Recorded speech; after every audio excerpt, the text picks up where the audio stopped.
I had just finished preparing dinner for the family, but it turned out that the wives weren't included after all. Oh well, I thought. My heart was overflowing with joy as I glanced at my husband and father-in-law, who both nodded in agreement. It was time to bring out the meal. As I searched through my bag, I found what I was looking for, an envelope. I held it up and said, "Mother, I found this." The envelope contained a note that began, "My name is Molly. I married my husband Kevin when I was 25. 3 years later, we welcomed our daughter, and we've enjoyed a happy life together as a family. After our child's birth, I returned to work, and we've been working hard to balance parenting with our careers. One of the biggest challenges in my life has been dealing with my mother-in-law. She's often been the center of attention in the family and has a tendency to make everything about herself. My husband Kevin is the middle child of 3 siblings. He's the only one who is married. His siblings are still enjoying their single lives.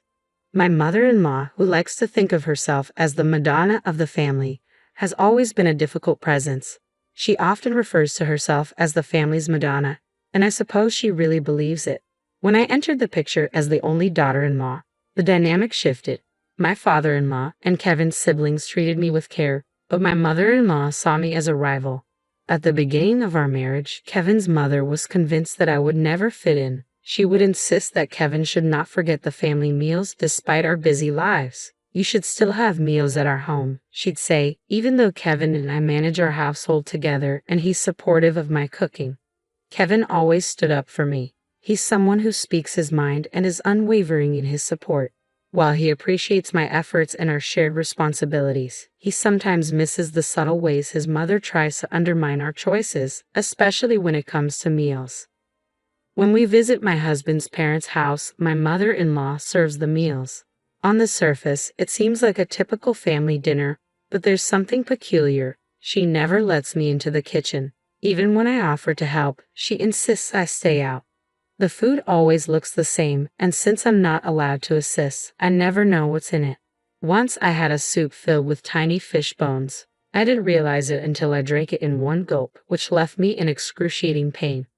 Another time, I bit into a stick of bitter garlic mixed into a dish that was overwhelmingly harsh. "Molly, are you all right?" Kevin asked, noticing my discomfort. "I think I have a stomach ache," I replied. "Are you okay?" my mother-in-law pressed. "Oh, you don't like my food, do you?" she said, her tone sharp. "She said she's not feeling well." "Stop it," Kevin intervened. "Maybe she's just pretending," my mother-in-law suggested dismissively. "I don't think so," Kevin replied, clearly frustrated. "Hey, stop treating her like this when she's sick." "Fine, you're all on her side," my mother-in-law snapped. "That's not what we mean," Kevin said, trying to calm the situation. "I made dinner for everyone. What's wrong?" "Don't worry, I'll eat it all," I assured them, though I was struggling. "No, you," Kevin started to say. "You scared me," I exclaimed, seeing his reaction. "What's wrong? Why are you shouting?" I asked. "It's just," Kevin said, "I can't let you eat food that's gone cold." He took the plate of meat and potatoes from in front of me. "What the hell?" I exclaimed as he threw the food away. "Why is it so different from what I'm used to?" "It happened before," Kevin said, clearly frustrated. I was served a soup filled with tiny fish bones. When I mentioned it, my confusion was met with denial. "Mom, what's going on?" I asked, bewildered. "I didn't do anything. You must have misunderstood," she replied. "Of course not. This meat and potatoes are terrible," I insisted. When my husband tried to serve the meat and potatoes to my father-in-law, my mother-in-law snatched the plate away. "If it's that bad, you don't have to eat it," she said dismissively. "That's not what I meant," my husband said, frustrated. "I'm asking why Molly's food is so bad." "I have no idea," my mother-in-law responded. "I think she did it on purpose," my husband accused. "Enough. This is unbelievable," I said. "You never let Molly into the kitchen, and now you're taking the plate like that? There's something wrong here." "Yeah, I think so too," Kevin agreed. "Well, I'm done," I declared. "I'm never cooking another meal here again." In the end, my mother-in-law never admitted any fault or apologized. Kevin used this as an opportunity to stop visiting his family. The rest of the day was relatively peaceful until something unbelievable happened. While I was away on a business trip, I returned to my hotel after a meeting and saw my mother-in-law walking hand in hand with a man in his 20s. What? No way, I gasped, frozen in disbelief. I was sure of what I saw. I didn't recognize the man with my mother-in-law, so I decided to follow them. They went into a cafe and sat by the window, not directly across from each other but side by side. I quickly began filming. As I watched, their faces grew closer together. I was horrified and couldn't bear to watch any longer. After about half an hour, they left the cafe and headed to a hotel. The next day, I waited until the kids were in bed and turned to my husband. Hey, you know what? I started. You wouldn't want to see your parents doing something shameful, would you? I hesitated, gauging his reaction before deciding whether to show him the videos and photos. If he didn't want to know, I planned to delete them.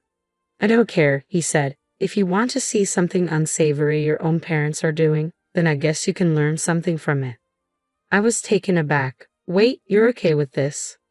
Well, if there's something wrong with your parents, I'd like to know. Actually, it was your mom, I revealed. Oh my God, was it my mom? He asked, stunned. Yeah, I guess so. What did she do to you?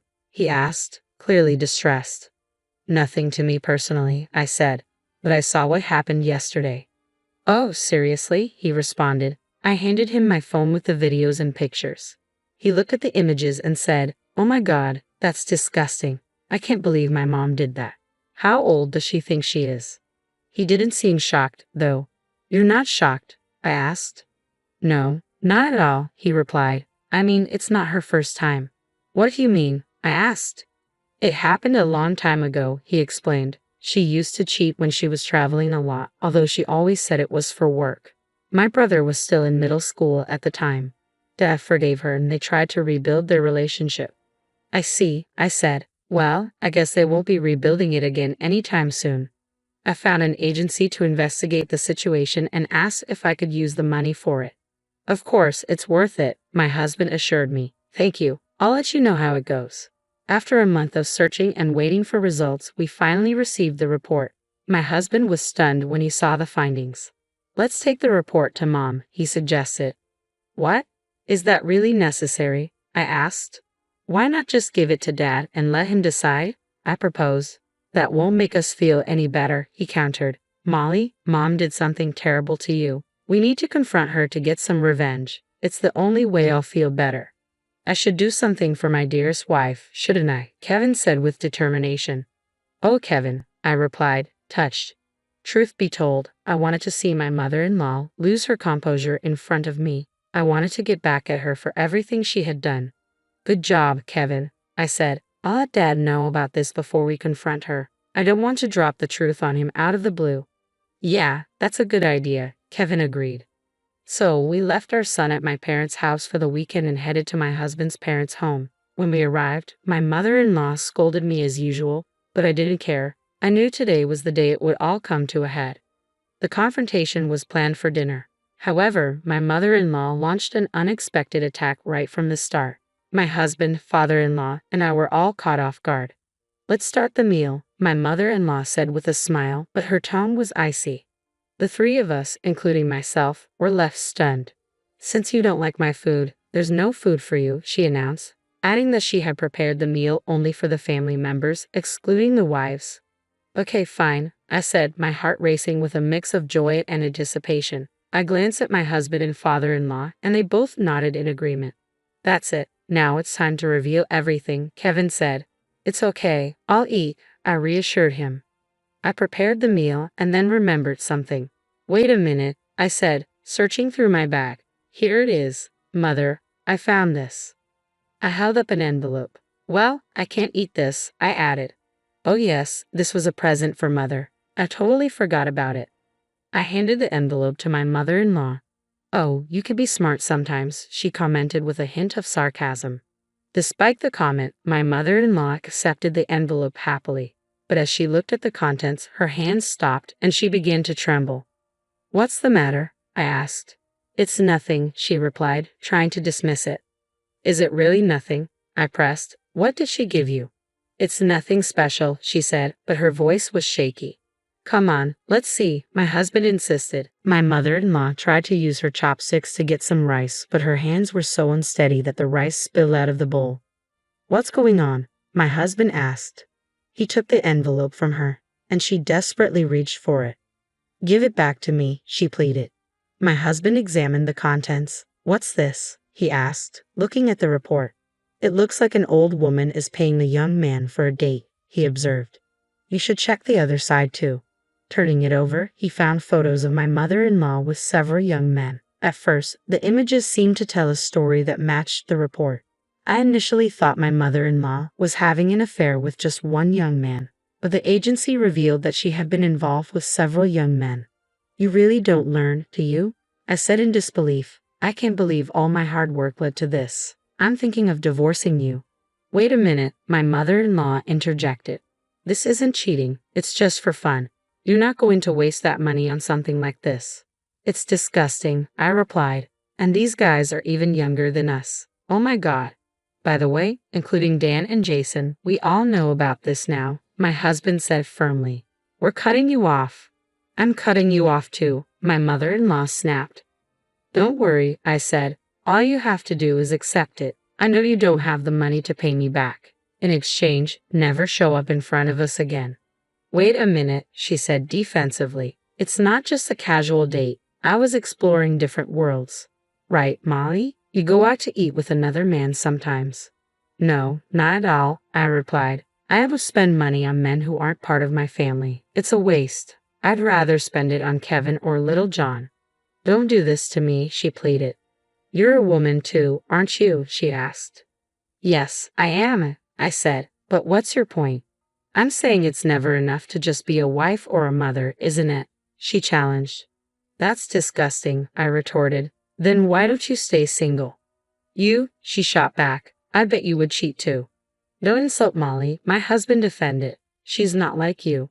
We all know that. Well, this is a good opportunity for me to tell you something, I said, preparing to address the matter further. I was planning to divorce you after I retired, but this timing works out perfectly, I said. Huh, my husband responded, confused. I forgave you when I discovered your affair years ago. You didn't learn from it and continued the same behavior. I knew all along, on the nights you were out, dinner was frozen food. You didn't think I'd find out, did you? It's all your fault. You weren't there for me, he retorted. That's what you do. You blame everyone else. It's a miracle my son turned out well with a mother like you. We three saw you as a negative example. I think you're the reason Dan and Jason are still single. With a spouse like this, you're seriously screwed. Oh, sorry, I forgot. This person was once that spouse. That's a good start. Now get out of my house. I'm not giving you any of my retirement money. Wait a minute, I'm entitled to half of it, and I am entitled to alimony. Alimony can only be claimed from 3 years ago. Since you were cheating back then, it's going to be quite a sum. My mother-in-law paused, considering this. She looked dazed and confused. Where is she going? I wondered aloud. She must have gone back to her parents' house, my husband said.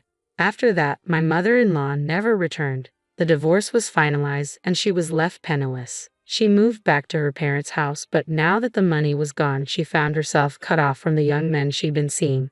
Instead of being welcomed back, she was made to work full-time by my husband's grandparents. She now works at a supermarket near her parents' house.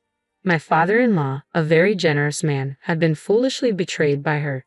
With her gone, our family is finally in harmony. Dan and Jason, who rarely visited before, now come around often and have even started talking about marriage. I'm genuinely happy for them.